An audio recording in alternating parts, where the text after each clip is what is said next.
শুভ সকাল বন্ধুরা। আজকে আমি আপনাদেরকে বলবো যে লেবু গাছে ফুল আসলে কি কি পরিচর্যা করবেন যাতে আপনার ফুল না ঝরে আর গুটি অনেক সেট হয়।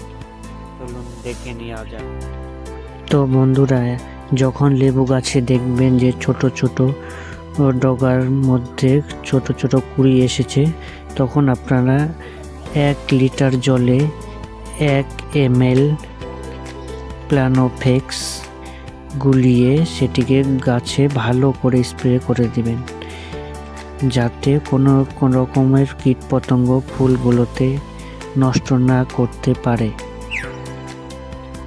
তার 3 থেকে 4 দিন পর আপনারা গাছে একটা ফাঙ্গিসাইড স্প্রে করে দেবেন, যেমন সার্প, স্প্রিন্ট, যে কোনো একটা ফাঙ্গিসাইড স্প্রে করে দেবেন, যাতে গাছ অ্যাটাক করে যাতে ফুলগুলোকে নষ্ট না করে দেয়।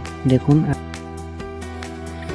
15 দিন পর আপনারা আরও একবার 1 গ্রাম করে ফাঙ্গিসাইড 1 লিটার জলে ও তার থেকে 3 থেকে 4 দিন পর 1 লিটার জলে 1 ml কীটনাশক স্প্রে